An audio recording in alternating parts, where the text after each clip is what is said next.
Para pag may darating na yung si ate mo na galing ng Canada, hindi maganda na.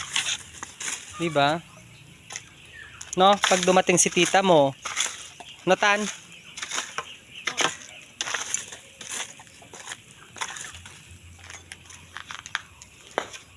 Daming kalat eh.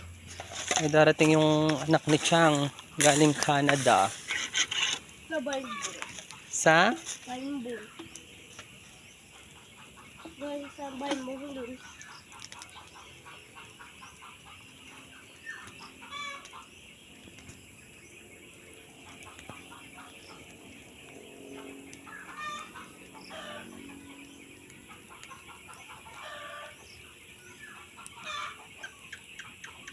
Mot, baka mapasok ka naman Nathan.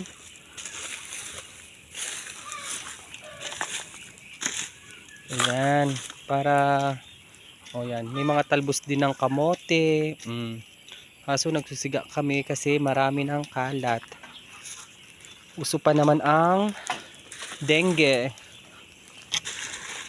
Ayan, mga talbos ng kamote nila Chang. Ayan. Ayan.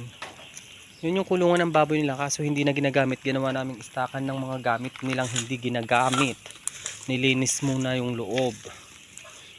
Ngayon nagsisiga kami kasi darating ang anak ni Chang. Ayan. Mausok na. Naglinis na rin kami sa loob nila. Bukas yung kwan naman. O diba Tantan? Huwag yung lata Tan. Yung mga kwan lang Tan. Huwag yung lata.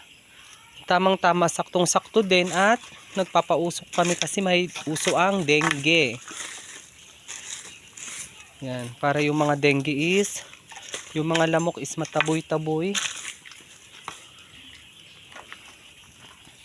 Ito naman yung kasama kong bata, ang sarap lang ng laro-laro naman niya. Pero masipag naman Piman, madaling utusan. Ayan. Ito mo yung mga manok ni Tantan, humahapon na yung mga manok.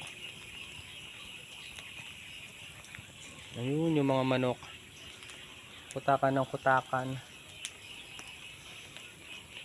Maghapon kaming naglinis. Yes, pulang